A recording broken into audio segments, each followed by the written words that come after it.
It's the final week of your Lateral Hip Mobility Challenge. Yep, it's your fourth and final week. I hope you've seen progress. I hope you're having success.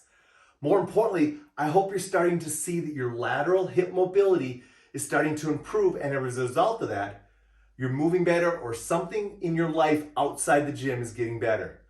Let's get into your fourth and final challenge and show you how this is truly where you want to get to, because today's challenge is going to teach you how to challenge your body in a lateral direction just like you would in the real world outside the gym.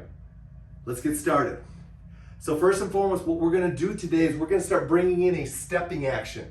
Now, bringing in a stepping action is going to increase momentum, it's going to increase ground reaction forces, and it's going to go ahead and challenge your coordination, because now you're actually having to move lower body and upper body at the same time. Now, for many of you, that won't be a problem, but for some of you, it's going to be. So what I do is I challenge you to say, hey, keep in mind that you got to work slowly to get the coordination. As always, with this exercise, you have multiple ways to progress it. You could just start by doing it on one side at a time and then going to the other side. You can go ahead and do it alternating like we've been working on in the past. Obviously, you can bring in a load, like bringing in the dumbbell to go ahead and do the movement. Or you can reduce the load or eliminate the load. Lots of questions, lots of ways to progress. You're going to have to choose which one you want to work with. Keeping this in mind, range of motion is still the key. I still want you to challenge your range of motion as far and as optimally as possible on each and every rep, because that's how you're going to improve your mobility. So I'm going to take you through the loaded side step lunge variation using an alternating fashion, but keep in mind you have all those options.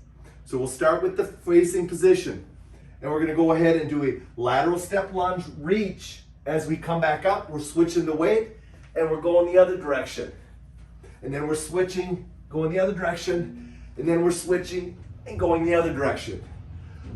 Exercise number 2. We're going to reach, drop down, come back up, switch the weight, and go the other direction.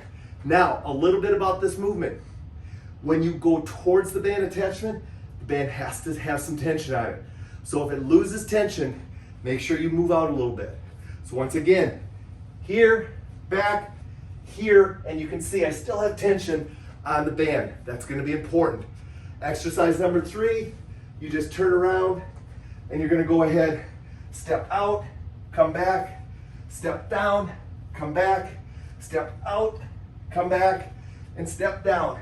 You know you can break it into a single leg variation if you need to. And then we're going to finish up back to starting point, where we now go ahead and finish up facing forward. There you go. Your lateral hip mobility final challenge. Now keep in mind, I don't know where you're at in your progression. I don't know how this is going for you unless you have told me. So here's what I want you to do. I want you to go ahead and stay consistent. Just stay with the game plan. Keep progressing with success. Build on success. Build on success of where you're at in the challenge. And then as you progress and have success and mastery at one level, you move on to the next. But now you have 4 levels of progression. And I promise you, when you get to the 4th level, you're going to see some incredible changes in your lateral hip mobility, your coordination, your balance laterally.